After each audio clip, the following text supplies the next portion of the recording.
Hi everyone, it's me, Arielle, and it's Wednesday Warriors. And first thing I want to do is apologize for not giving you a Wednesday video last week. All of my email accounts, blog, YouTube, Facebook were hacked, and it has been an absolute nightmare of potential identity theft and figuring everything out. So I had no access to any of my accounts to tell people those things, and I was also unable to make a video and post it because of that. But everything appears to be sorted out, and I am back, and I'm glad I'm back. This week's topic is basically a message to all of you, our viewers, and what it is we're going to be telling you one thing that we want to let you know about recovery above all other things from each of our standpoints in the recovery process. So I had gone through a few of my writings, blog posts, things like that when I was thinking about this topic. And as most of you know, I consider myself recovered, and I'm really happy where I am in life at this point, but I will never and can never forget what it was like to really struggle with an eating disorder. So a couple things that I want to tell you all relate to one thing, and that thing is hope. So I'm just going to use this video space today to read you a couple of very short things that I had posted in the past few years and hope that you will take them to heart. Hope. What I'm about to say is pretty much the whole point of my blog, but at the same time, I don't flat out say it enough. Recovery is possible. On a daily basis, I think my heart breaks a little for all the girls and women out there, and boys and men too, who are struggling with eating disorders. I think I'd be in pieces if I wasn't able to turn my breaking heart into a force of positivity and support. I know so many wonderful people suffering from a disease they wish to control. I know so many beautiful people who don't see their own beauty.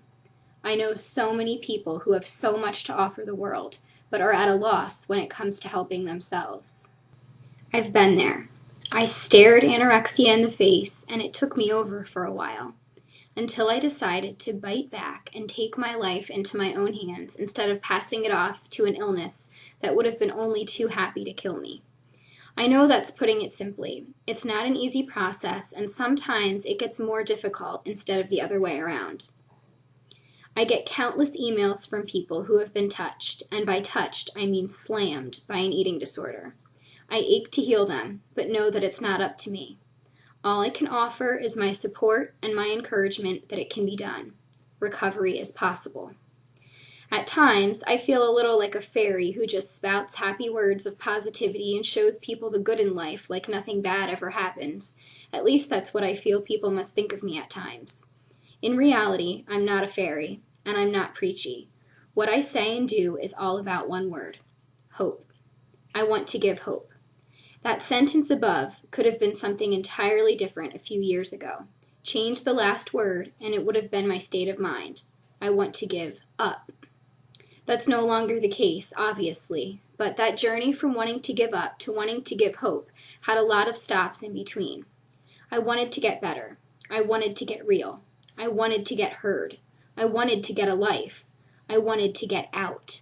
And when I did all of those things, I wanted to give hope. Because it's not a fun journey, even though from time to time it has its little benefits and its little joys. A good trick is to make a celebration out of everything that could be uncomfortable or unsettling. You don't fit into your clothes anymore? Donate them. Call your nearest and dearest and have fun cutting a few choice pieces up and throwing the shreds like confetti. Take your mother or your sister or your best friend and head to your favorite store and buy some new things that make you feel good. A little moral support can go a long way. When things are too much, there is always hope. Hope is there, and it will wait for you if you want to put it away until tomorrow when you have more energy. Hope is everlasting. Hope is the balm that can get you from one day to the next.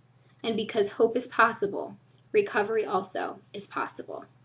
The second thing I want to read you is called Unlimited Chances. There's no such thing as giving yourself too many chances. You yourself are the only one who can give you as many chances as you want or need. There is no limit to chances. There is no maximum. I know how hard it is to even try. I used to have days where I just didn't care about a damn thing. I just wanted everything to stop and leave me to sit with myself and fade away into nothingness. I used to cry until the tears wouldn't come anymore because I had used them all up. I got sick and tired of it. I know you are probably sick and tired of it now. Maybe you've been sick and tired of it for a long time. Maybe you're even sick and tired of being sick and tired. But maybe there's something missing. Perhaps you're sick and tired, but unfortunately too tired to do anything about it. That's defeat. Don't allow yourself to be defeated. It's too easy. You're worth so much more than that. In any case, I know it can feel too hard to even begin to try some days, because it's the same old story, the same old song and dance, to just keep on keeping on, to just keep on trying again and again. If you've been through this so many times and have been fighting for so long, it gets old and it gets worse.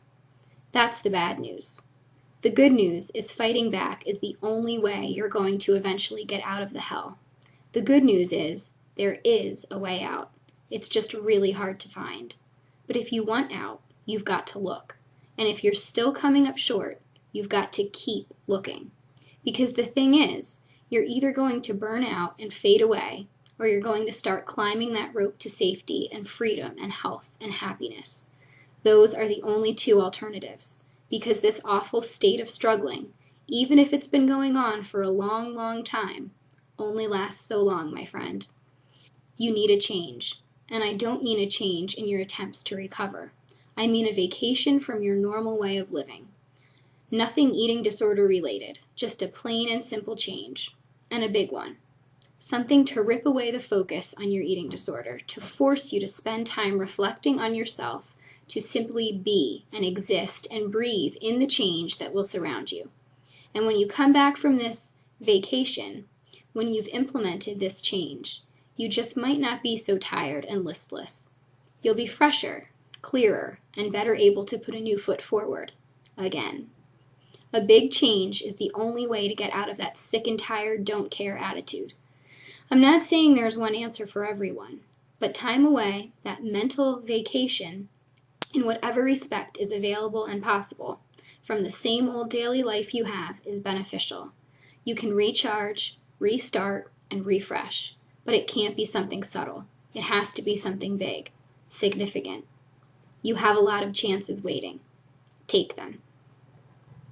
So those two things are posts that were on my blog a few years ago now, and they're old, but they never really fail to lose their importance, and those are the main things that I want to share with you today. Before I leave, I'm going to leave you with this very last writing that I created at one point called Possible, because it sums everything up in a nutshell. Recovery is possible. It's not a guarantee. It's a possibility. It's not simple. It is difficult and sometimes seems impossible. It's not a one-step process. It's a multi-step process, complete with twists and turns and bending roads, and roads you didn't even know were there. It's not the same for everyone. It's not always a happy process. It's not always a sad process. It is empowering. It's not about pleasing other people. It's not about them. It's about you. It's not about perfection. It is about emotion. It is about honesty. It is about self-discovery and self-affirmation. It's not about what you don't have. It's about using what you've got. It's not about hiding. It's about finding and displaying. It's not a quick fix. It's a lifelong plan set into motion by truth and nurturing and self-love. It's not about external factors or environment. It is about what's within. It is not crazy. It is real. Recovery is possible. I've shared that before, so if you've heard it in the past, you had to hear it again, but it never hurts to hear it twice. I hope you all have a great week, everyone, and I will see you next time. Bye.